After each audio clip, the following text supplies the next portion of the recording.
Next unit in psychiatry, that is legal issues in mental health nursing. അതായത് loss and ജസ്റ്റിസിനൊക്കെ related ആയിട്ടുള്ള different ആക്ട്സും അത് psychiatry അല്ലെങ്കിൽ mental health nursing ആയിട്ട് എങ്ങനെ ബന്ധപ്പെട്ടിരിക്കുന്നു എന്നുള്ള ഡീറ്റെയിൽസൊക്കെയാണ് ലീഗൽ ഇഷ്യൂസിൽ ഡിസ്കസ് ചെയ്യുന്നത്.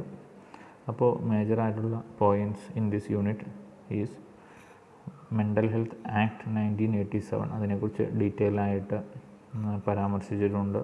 അതുകൂടാതെ the reasons for enactment of mental health act, major objectives of that act, mental health care bill, main chapters that are included in mental health care bill, basic rights of mentally ill patients, legal responsibilities of mentally ill patients,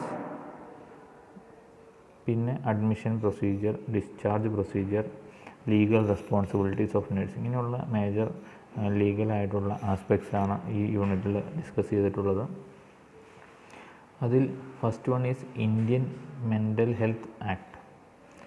അപ്പോൾ Indian mental health act എന്ന് പറഞ്ഞ act 1987 parliament draft ചെയ്ത് അത് എല്ലാ union ടെറിട്ടറീസിലും സ്റ്റേറ്റിലും implement ചെയ്തിരിക്കുന്നത് April 1993 അപ്പോൾ the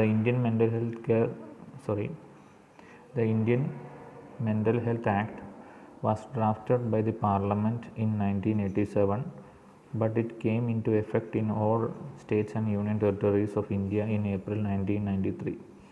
This act replaces the Indian Lunacy Act of 1912. അപ്പോൾ ഇതിനു മുമ്പുണ്ടായിരുന്ന ലീഗൽ ആസ്പെക്റ്റിനെ കുറിച്ച് ഡിസ്കസ് ചെയ്യുന്ന മെൻ്റൽ ഹെൽത്തിൻ്റെ അതല്ലെങ്കിൽ സൈക്യാട്രി എന്ന വിഭാഗത്തിൻ്റെ ലീഗൽ ഇഷ്യൂസിനെ കുറിച്ച് ഡിസ്കസ് ചെയ്യുന്ന ഒരു ആക്ടായിരുന്നു ഇന്ത്യൻ ലൂനസി ആക്ട്.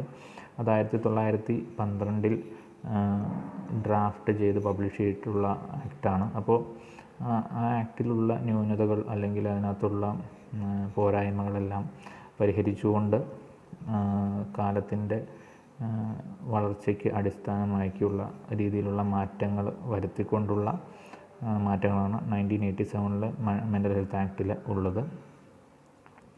അപ്പോൾ എന്തുകൊണ്ടാണ് ഈ ആക്ട് റീപ്ലേസ് ചെയ്ത് 1987 ആക്ട് വരാൻ കാരണം? Reason for enactment, the social attitude അല്ലെങ്കിൽ the attitude of the society towards the mentally ill, അതായത് മെൻ്റലി ഇൽ പേഴ്സണിനെ കുറിച്ച് പല സ്റ്റിഗ്മകളും പല രീതിയിലുള്ള നോക്കിക്കാണുന്ന അവസ്ഥ. അതായത് സ്റ്റിഗ്മ, എന്താണ് stigma? What is stigma? Stigma is a combination of 3 main things, that is prejudiced thoughts, stereotype behaviour and discrimination. അതായത് നേരത്തെ തന്നെ ഉള്ള മുൻധാരണകൾ, അതായത് സ്റ്റീരിയോടൈപ്പിൽ നിന്നാണ് മുൻധാരണകളിലേക്ക് എത്തിച്ചേരുന്നത്. അതായത് മെൻ്റലി ഇൽ അല്ലെങ്കിൽ മാനസിക രോഗം എന്നുള്ളതിനെക്കുറിച്ച് ടി വിയിലും പല സ്ഥലത്തും കണ്ട പല സ്റ്റീരിയോടൈപ്പുകളുണ്ട്. ഒരേ രീതിയിലുള്ള ബിഹേവിയർ ആയിരിക്കും അവർ കണ്ടിട്ടുണ്ടാവുക പൊതുസമൂഹം. അതിനുശേഷം അവരുടെ മനസ്സിലൊരു പ്രജുഡൈസ്ഡ് തോട്ട്, അതായത് ഒരു മുൻവിധി, മെൻ്റലി ഇൽ എന്ന് പറഞ്ഞു കഴിഞ്ഞാൽ സമൂഹത്തിന് പ്രശ്നമുണ്ടാക്കി എല്ലാവരെയും ഉപദ്രവിച്ച് നടക്കുന്ന രോഗികളാണ് എന്നുള്ള ഒരു മുൻവിധി. കൂടാതെ അതിനുശേഷമുള്ള ഡിസ്ക്രിമിനേഷൻ, അതായത് അവരെ ഒറ്റപ്പെടുത്തുക അല്ലെങ്കിൽ അവരെ പരിഹസിക്കുക. അപ്പോൾ ഈ 3 കാര്യങ്ങളും ഉൾക്കൊണ്ടുകൊണ്ടുള്ള ഒരു പ്രവൃത്തിയാണ് സ്റ്റിഗ്മ എന്നുള്ളത്.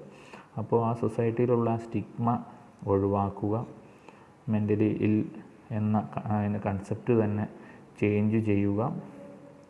അതുകൂടാതെ it has become outmoded with the rapid advancement of medical science. അതായത് മെഡിക്കൽ സയൻസിൻ്റെ അഡ്വാൻസ്മെൻറ്റ്, അതായത് ഓരോ കാര്യങ്ങൾ പുതിയതായിട്ട് മനസ്സിലാക്കി വരുമ്പോൾ പലതും തിരുത്തേണ്ട ആവശ്യമുണ്ട്. അപ്പോൾ അങ്ങനെ മെഡിക്കൽ സയൻസിൻ്റെ അഡ്വാൻസ്മെൻ്റ് അനുസരിച്ച് മോഡിഫൈ ചെയ്യപ്പെട്ടിട്ടുള്ള ഒന്നാണ് 1987 mental health act. Major objectives of mental health act, അതായത് Indian mental health act 1987 major objectives ആണ്: to regulate admission into psychiatric hospitals and psychiatric nursing home, to protect society from the presence of mentally ill person, to protect citizen from being detained in the psychiatric hospitals without sufficient cause, to regulate maintenance charge of psychiatric hospital, to provide facilities for establishing guardianship of mentally ill persons who are incapable of managing their own affairs, to establish central and state authorities for mental health services, to regulate power of the government for establishing, licensing and controlling psychiatric hospitals, to provide legal aid to mentally ill person. അപ്പോൾ ഇതൊക്കെയാണ് മേജറായിട്ടുള്ള objectives. അതായത് first one, to regulate the admission, അതായത് ആവശ്യമില്ലാതെ ആൾക്കാരെ psychiatric ഹോസ്പിറ്റലിലേക്ക് admit ചെയ്യുകയും അവിടെ ഡീറ്റെയിൻ ചെയ്യുന്നതൊക്കെ ഒഴിവാക്കുക. അപ്പോൾ അതിൻ്റെ ഒരു കൃത്യമായ മാർഗ്ഗരേഖ, ആരൊക്കെ അഡ്മിറ്റ് ചെയ്യാം, ആരൊക്കെ അഡ്മിറ്റ് ചെയ്യേണ്ട, എത്ര നാൾ അഡ്മിറ്റ് ചെയ്യണം, ഇങ്ങനെയുള്ള പല കാര്യങ്ങളും അതിൽ മെൻഷൻ ചെയ്തിട്ടുണ്ട്. പിന്നെ to protect the society from the presence of mentally ill persons, അതായത് മെൻ്റലി ഇൽ പേഴ്സണെ തുറന്നു വിടുന്നത് മൂലം അല്ലെങ്കിൽ ആവശ്യമുള്ള അല്ലെങ്കിൽ വയലൻ്റ് ആയിട്ടുള്ള ആൾക്കാരെ ഹോസ്പിറ്റലൈസ് ചെയ്യേണ്ട അനിവാര്യത ആണെന്നും സൊസൈറ്റീനെ അവരുടെ പ്രശ്നങ്ങളിൽ നിന്നും എങ്ങനെ പ്രൊട്ടക്റ്റ് ചെയ്യാമെന്നും ഉള്ളതിനെക്കുറിച്ചൊക്കെ ഇതിൽ ഡിസ്കസ് ചെയ്യുന്നുണ്ട്. To protect citizen from being detained in psychiatric hospitals without sufficient cause, അതായത് കൃത്യമായ ഒരു കാരണം കൂടാതെ ഒരു രോഗിയെ അല്ലെങ്കിൽ ഒരു വ്യക്തിയെ സൈക്കാട്രിക് ഹോസ്പിറ്റലിൽ കാലങ്ങളോളം അടച്ചിടുന്ന രീതികൾക്കെല്ലാം തടയിടുവാനായിട്ടാണ് മേജറായിട്ടുള്ള കാര്യം. ആവശ്യമുള്ളവർ മാത്രം, അല്ലെങ്കിൽ ആർക്കൊക്കെയാണോ ഹോസ്പിറ്റലൈസേഷൻ നീഡായിട്ടുള്ളത് അവർ മാത്രം ഹോസ്പിറ്റലൈസ് ചെയ്യുക, ബാക്കിയുള്ളവർക്ക് അപ്രോപ്രിയേറ്റ് ആയിട്ട് ഡീഇൻസ്റ്റിറ്റ്യൂട്ടലൈസേഷൻ ചെയ്യുന്ന ഒരു പ്രത്യേക രീതി, അല്ലെങ്കിൽ അവർ ഹോസ്പിറ്റലിൽ നിന്നും പുറത്തേക്ക് വിടുന്ന ഒരു രീതി ആണുള്ളത്.